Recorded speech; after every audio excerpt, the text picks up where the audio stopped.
involving providing a number of services, involving knowledge of not only technical knowledge, but also knowledge about people, about process, about the outside market, and skills.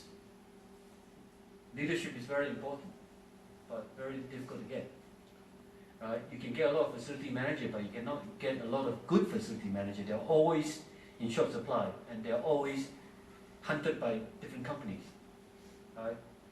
And it's a small world. I mean, I've been in 3 countries, as I told you. I've been involved with the institutions, and I've seen students of mine who are good and who, in how many years they jump really fast, because there are not many of such people around.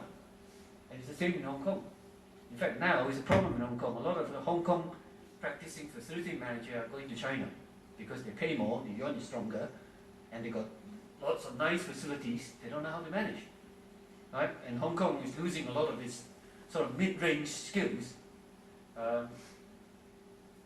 So here you are. So in summary, really, it is about supporting the business, concentrate an area of interface between the physical product, i.e. building, and the people, the users that use it. It's about managing change. It requires multidisciplinary skills, and it's about pursuit of quality, and ultimately it's about making the organization more effective, right, in terms of using its resources. And in terms of, and this is where, now I've sort of developed this model over the years, right? And to me, FM is comprising 4 components. The first component is strategic facility planning, and this is the sector where they become consultants. They become helping organization how to deal with their facilities. So they're high-level consultants, and there are many of my friends working in this area in the UK, in Australia. So this is a specialist area, really. You provide consultancy to big companies like Motorola's and all that, and help them how to manage change. For instance, they may have a culture of 1 person, 1 room, cellular office. They want to change the open plan. You just can't do it without managing it. So they will come in and help you how to do it. And then there's this other area I told you, office one, space planning and workplace strategy, which is mostly about how to improve utilization, and about space planning as well. And then you have, on the other side, support services, which is about buying services in, right? Whether you do it yourself or buying contractors, whether in a single service or bundle service or total FM. And then the last one is about managing that asset, the building, which is a long life asset which needs a lot of work to be done, right? On a daily basis, on a periodic basis. So that is, in many ways, the basis of the course that I've designed. And I firmly believe in it. Nobody has told me it's wrong yet. So one way to look at it is, on the left-hand side, it's about providing provision. On the right-hand side, it's about making the building work. Now, we come to the why building is difficult, because, as I say, you take 2 years to do that, right? The next 40 years, you're managing it.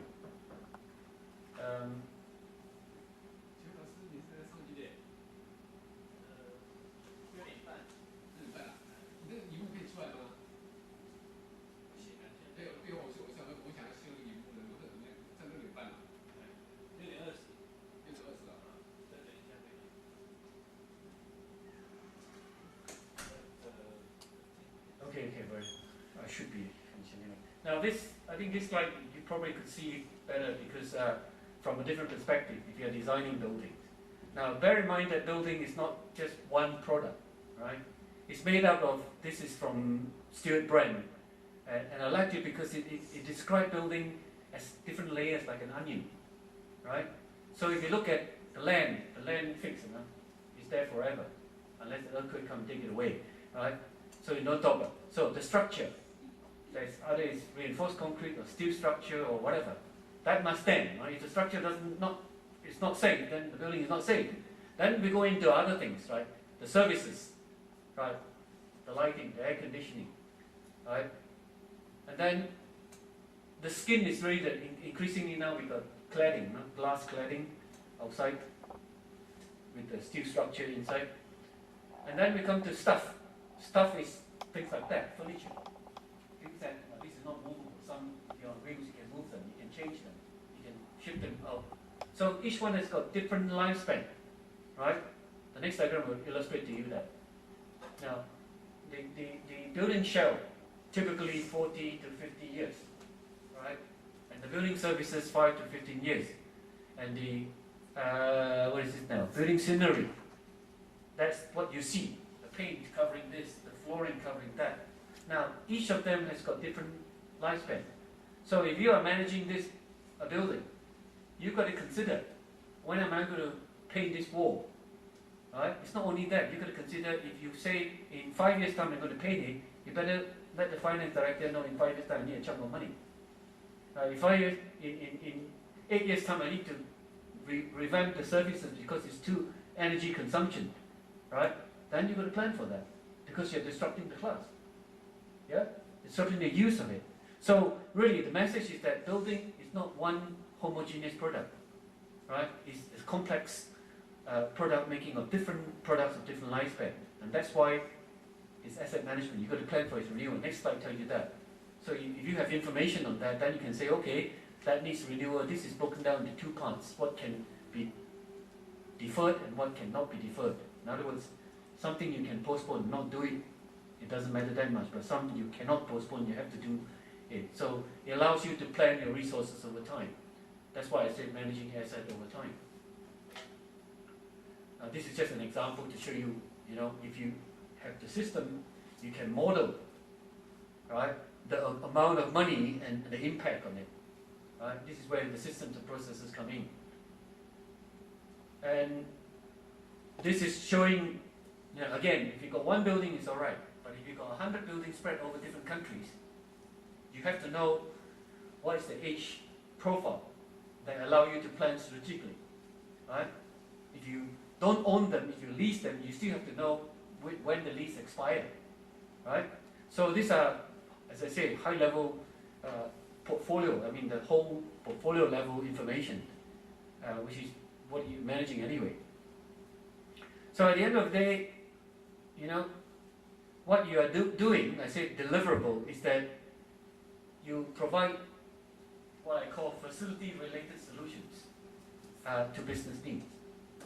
First of all, you have to identify business need and translate into facility context first, right? And on the other side is really what you're delivering is functional facilities, affordable services at affordable prices, and hopefully flexible to change, because business never remain the same.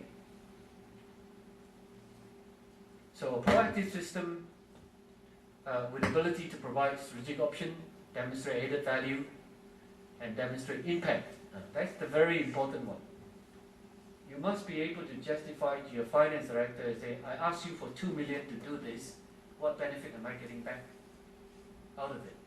Now this is where, if you ask me, and I've been experienced in 3 different countries now, is where a lot of facility managers don't have that capability. Why? Because they are reactive. They don't have information, they can't justify their resource requirement professionally. And that's the major weakness. So this is one way to improve that. I call it informed interface. So that's the business planning, the expansion, contraction. There you are supporting the business, and to me FM is the connection. Right? And because it's linking business decision to operational management. And because it's also the informed interface for considering both strategic demands and operational demand. And this is the sort of integrating model that come out of my PhD work, if you like. So strategic facility planning, what you need from there is what I call strategic facility brief, which is really, for this business, hospital, what type of facilities do you need? What makes a facility? Operating theatre, patients, consulting room, what? Right? So, and for the operational side, what I call service level brief. If you're going to manage that building, you should know what type of services at what cost level. I'm comparing Rolls-Royce to Saloon Car. Where are you? First, 1-star hotel, 4-star hotel. Where are you? You got to know that first before you can buy the services. You don't be a first-class hotel and buy four-star services, right? And don't laugh, it happens. You know, I've come across cases that do that. So what you need to do is to have what I call supporting facility strategy. Depending on where the business is going, what I usually tell my students, plus, minus, or equal. Are they expanding? Are they contracting and remain the same? Then you should have the relevant, appropriate services, whether you're built whole or harvest, right? And then the appropriate services, expansion, contraction, consolidate. Now, that is just the two sides, but the management process is about reviewing this, because business change, and measuring what you deliver. Now, that simple diagram, though it may be, it took me almost 8 years of thinking, testing, to come up with that. Now, I showed you earlier the diagram, right? You've seen that. What is more important is not that. What's more important to understand, that is about investment, that is about assets. Why you spend the investment to build the assets, right? To provide the space to support the people. That is what, to me, facility management is about. If you can understand the sequence of that, then you know your role very equal, very appropriately. And what is happening is that a lot of facility managers don't understand that link. They're very good in that green patch, and they want to remain in that green patch. And they say, outside is not my business. Wrong. Absolutely wrong. You'll be there forever if you adopt this attitude. You will never rise up to senior level. And the other one is that, right, FM is not only about building. It is about image, it is about site layout, it is about configuration. Most important is about the users. Because they are the one that at the end of the day, satisfaction survey, good, bad, ugly, A, B, C. Right? So it is not about building, it is about how they are being used to bring value to the business. That may sound as an easy statement. Now that is a statement that is very, very difficult to achieve. Because everything has got to be in place. The competence, the systems, the attitude, the communication, before that can happen. Right? And I've seen organizations that are in that situation. And they're very, very few.